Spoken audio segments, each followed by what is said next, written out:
Bem, pessoal, vamos de BTC no fim de tarde dessa terça-feira, 16 de abril, agora na Espanha, 22 horas e 28 minutos, no Brasil, 17 e 28. Gente, o DXY segue subindo, hoje subiu mais 0,14%, chegou a fazer na máxima 106,16, agora está 105,998, 106 basicamente.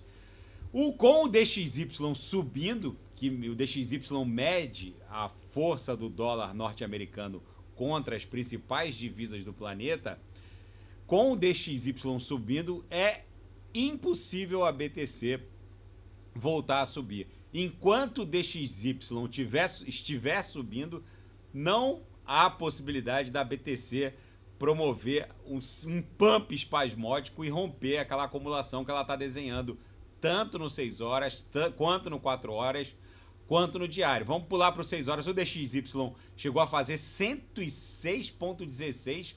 O DXY está encontrando um ponto de inflexão muito relevante, que na memória do mercado, na última vez que ele bateu nesse patamar, testou uma, testou duas, não passou 106 e emburacou para 99. É possível que o DXY faça esse movimento, até porque as divisas que compõem essa cesta têm os seus respectivos bancos centrais da Suíça, Banco Central Europeu, que defende o euro, Banco Central Japonês, que defende o iene japonês, enfim, todos esses bancos central da Inglaterra, que defende a Libra, todos esses bancos centrais precisam defender as suas divisas, já que não é possível e nem é normal que o dólar norte-americano se valorize contra essas divisas, que são as mais estáveis do mundo, em apenas 4, 5 dias, mais de 3%. Isso é bizarro. Para vocês entenderem a bizarrice desse movimento, é normal o DXY se movimentar algo em torno de 0,10, 0,20 por semana. Ele simplesmente explodiu quase um pouco menos de 3%. Isso, obviamente, não é normal. No gráfico de 6 horas, a gente chegou a agulhar para baixo da Lauer, não perdemos o fundo desenhado no dia do ataque iraniano contra Israel, o fundo do dia 13 de abril, do dia do ataque iraniano contra Israel, bateu 60.660. Hoje a gente bateu na mínima 61.600. Rapidamente a gente voltou para dentro da banda. Agora a gente está desenhando uma sequência de fundos ascendentes. É bem provável que isso aqui, ó, vire uma cunha triangularizada mais ampla para depois a BTC buscar o patamar da VWAP mensal lá em 67 mil dólares. No gráfico de 4 horas, vocês vejam que a gente nem perdeu o viés de alta. Aquele meu indicador de tendência ainda continua com as bolinhas para baixo dos corpos reais, ou seja, mesmo diante da brutal volatilidade ostentada hoje, aqui no 4 horas ancorado pela banda de VWAP semanal, a gente agora está abrindo um corpo real comprador que provavelmente vai buscar 64, 64.500, que é o patamar onde está a VWAP semanal. Mas o nosso target no curto prazo, na minha leitura, é a VWAP mensal, lá em 67 mil dólares. No renco, a gente beijou novamente a base desse range de acumulação. Tem muito analista reportando um viés de baixa que não vai acontecer. Tem gente dizendo que a BTC vai voltar para 58, alguns falam 45. Gente, isso só seria possível se o DXY estivesse absolutamente socado, mas não é o que acontece.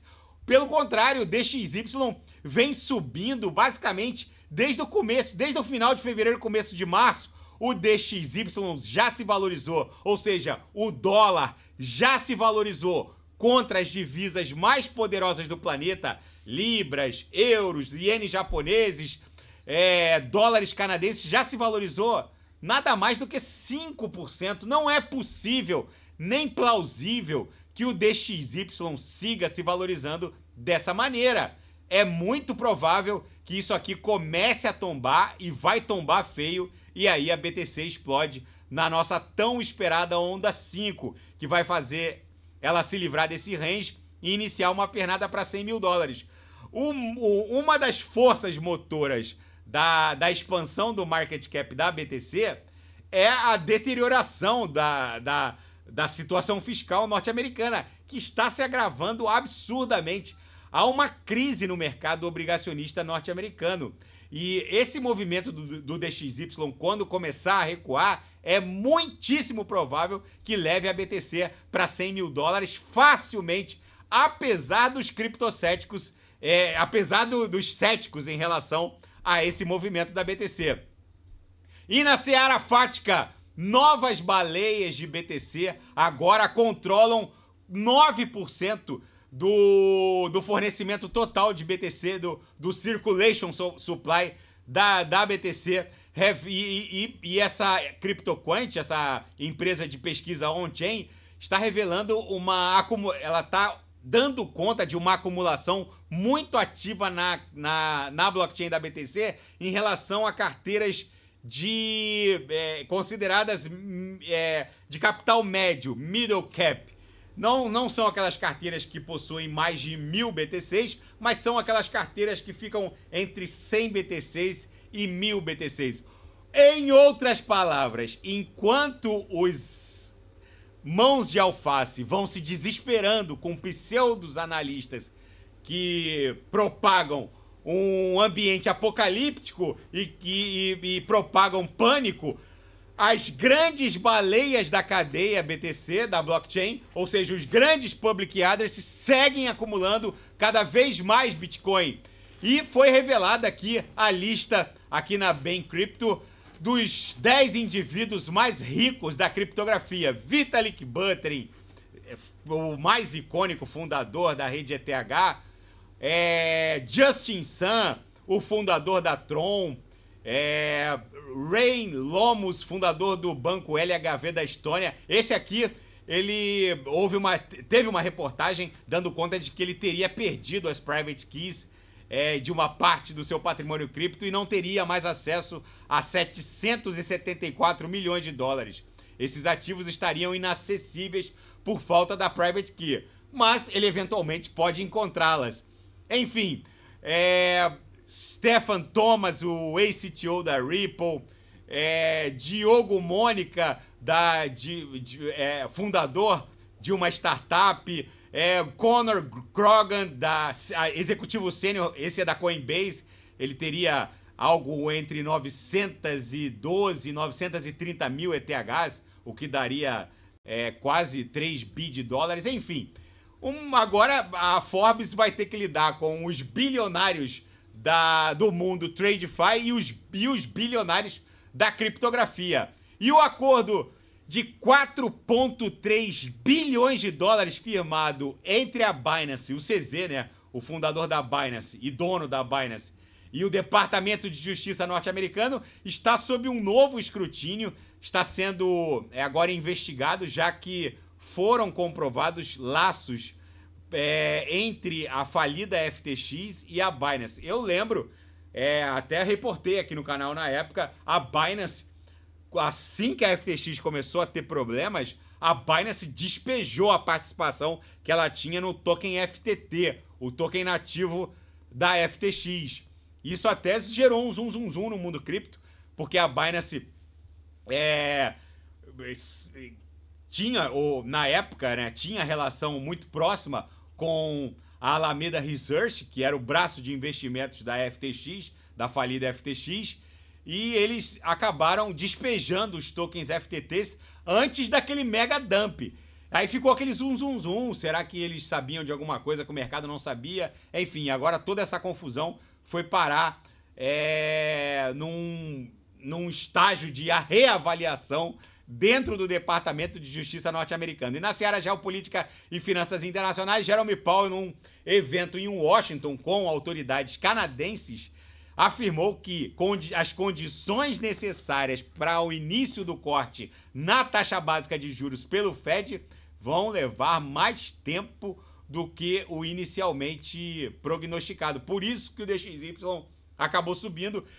O Jerome Powell basicamente diz que os dados recentes da inflação mostram que é necessário mais tempo para efetivamente o Fed poder, para que o Fed possa dar início a essa redução na taxa básica de juros, já que os dados dão conta de que há uma inflação resiliente. E os Estados Unidos planejam novas sanções ao Irã após o ataque a Israel. Com todo respeito, essas sanções não adiantam absolutamente nada. O Irã segue vendendo seu petróleo para a China. Depois que o Irã acabou sofrendo... O Irã ele tinha feito um acordo com a Agência Internacional de Energia Elétrica. O Ocidente havia suspendido as sanções. O Irã deixou de enriquecer o urânio para níveis militares e construção de armamento nuclear. Só que depois foram retomadas todas as sanções e o resultado é que o Irã já está enriquecendo urânio, já está a 83%. Rapidamente, talvez em menos de 10 anos, eles vão conseguir enriquecer urânio a mais de 90% para construir uma ogiva nuclear. Eles vendem o petróleo para a China, ou seja, essas sanções não adiantam nada, isolam ainda mais o país e vai forçar o Irã, obviamente, a construção do artefato nuclear. E o conflito do Irã com Israel colocou a Jordânia em alerta máximo. A Jordânia, ela interceptou alguns drones e alguns mísseis que cruzaram o seu espaço aéreo em direção a Israel.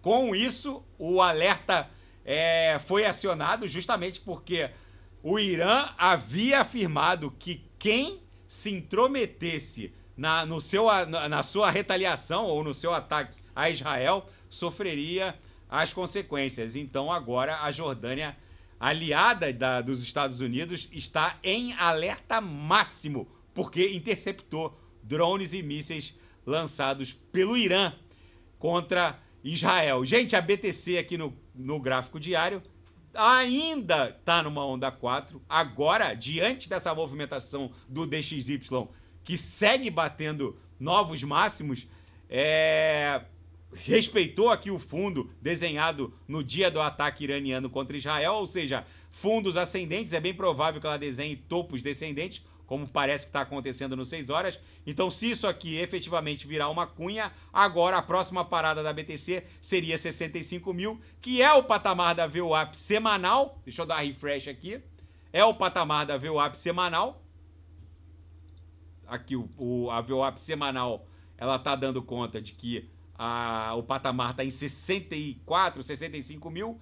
É bem provável que a BTC busque 65, bata na aresta superior e depois voe em direção à própria VWAP mensal, que está lá em 67 mil. Tá bom, pessoal? Se nada fugir do script, eu volto amanhã para analisar a própria BTC. Fiquem com Deus e quem quiser sugerir alguma análise é só colocar nas mensagens abaixo. Até amanhã, grande abraço, fiquem com Deus.